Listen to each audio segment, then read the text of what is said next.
Reading and writing are activities that we perform on a daily basis, most of the time with ease, but if you're a student of the liberal arts, you're probably writing with an absurd amount of pressure and anxiety. Whether you're texting a friend on your phone or scrolling through endless Instagram posts and tweets, you are deciphering a code that enables human communication through a system of signs and symbols and rules that you've learned at a young age. What if I were to tell you that your thoughts are very much shaped by the languages that you use? Some languages, like the Romance language, classify nouns into different genders. What does it mean for them to think about gender neutrality and fluidity?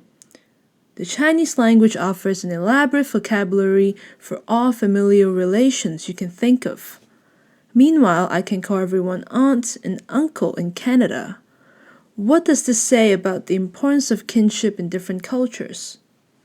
In this video, we're going to be focusing primarily on the study of language in literary text by introducing some of the most influential literary theories. The first literary theory we'll be looking at is New Historicism.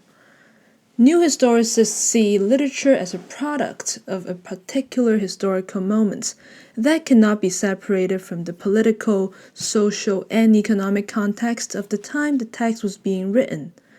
By analyzing the text alongside the other cultural products of its time, as well as ideologies, attitudes, and political changes, the literary text is not only a cultural product of its own time, it is also a work of art that allows the reader to understand the cultural and intellectual history that produced it. Take The Great Gatsby, for example. New historicists would see the novel as a product of the Roaring Twenties, the Jazz Age, alongside the rise of modernism as a movement in arts, music, and other cultural forms. The next theory is quite different from New Historicism. Formalism focuses on the form, structure, and content of a literary work, not taking into account any external influence. It is a theory influenced by the scientific method. It was an attempt to universalize a method to study literature. Formalists often have a particular interest in studying poetry. The poetic form could turn ordinary language into something strange. Poetry is a way to use language as a tool to defamiliarize the world from us. Formalists often focus on poetic devices such as metaphors and anthropomorphism. The next theory would be a more interdisciplinary approach to literature. Some of you may know that Sigmund Freud is a monumental figure in the field of psychoanalysis. The psychoanalytical theory emphasizes the parallel between the act of reading and the interpretation of dreams. Literary texts like dreams could be an outlet for us to express the unconscious, anxieties, and secret desires.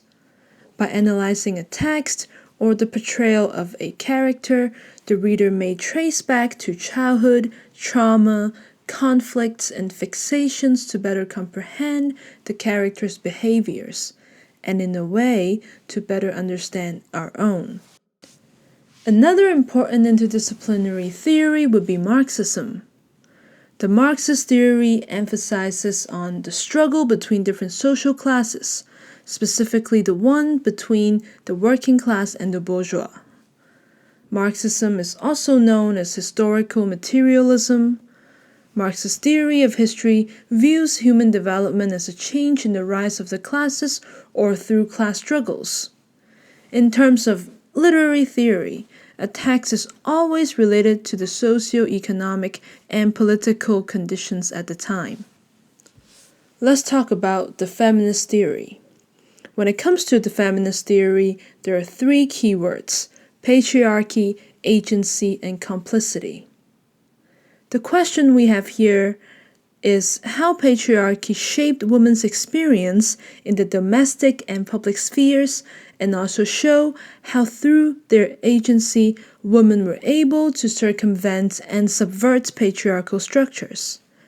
Yet, women should not be seen solely as either victims or agents. Indeed, women played an important role in the maintenance and perpetuation of systems of oppression, including patriarchy and imperialism. Another important aspect of the feminist theory is gender performativity.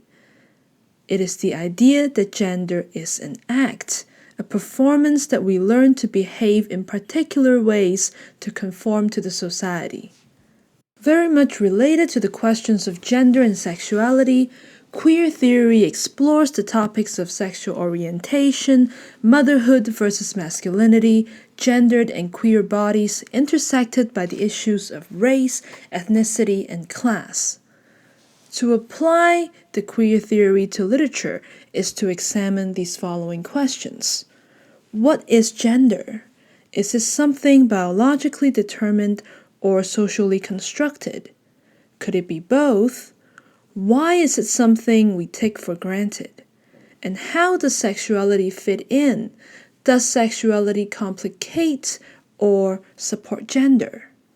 By asking these questions, we may begin to understand about issues such as difficult attachments, complex identifications, and unpredictable forms of complicity and affiliations. Another important and relevant theory that emerged in the 20th century is postcolonial theory.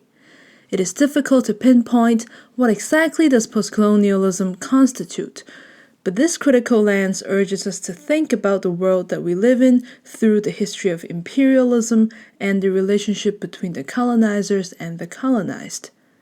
It is about decolonizing the world from a Eurocentric hegemony. One important work that discusses the impact of colonialism is Edward Said's Orientalism, which becomes a term that refers to the stereotypes and misconceptions of the East imposed by Western scholars. Needless to say, postcolonial theory cannot be detached from other social constructions such as gender, race, class, as well as indigeneity. Postcolonialists often examine the effects of colonialism through language, history, and identity. Poststructuralists and deconstructionists critique and challenge the validity of some universal knowledge and truth, particularly renouncing pre-established ideas like binary oppositions and social constructions. In other words, poststructuralists require us to think about how we think. Before I dive into a rather complex idea developed by Derrida, a deconstructionist critic, let's take a look at this painting, The Treachery of Images, painted by René Magritte. In the painting, we see a pipe and below a statement saying that this is not a pipe. Indeed, it is not a pipe. What we perceive here is an image of a pipe, which is very different from the actual pipe. This brings us to the idea of différence, a term that refers to the difference and deferral of meaning. There will always be a temporal and spatial difference between the word and its meaning. As a literary theory, différence proposes that linguistic meanings are constructed by means of binary oppositions and pre-existing hierarchies. These literary theories are but lenses through which we can interpret text in different lights. However, more often than not, we find ourselves at the intersection where many of these approaches entangle. It is, in fact, impossible to consider queer theory without feminist theory. And it is certainly crucial to think about poststructuralism when it comes to the inquiry of gender as a social construction. Nevertheless, these theories allow us to ask ourselves the important questions. Why and how do we read? Is reading simply an act for pleasure and delight? Is it a practice of being empathetic to others' experiences?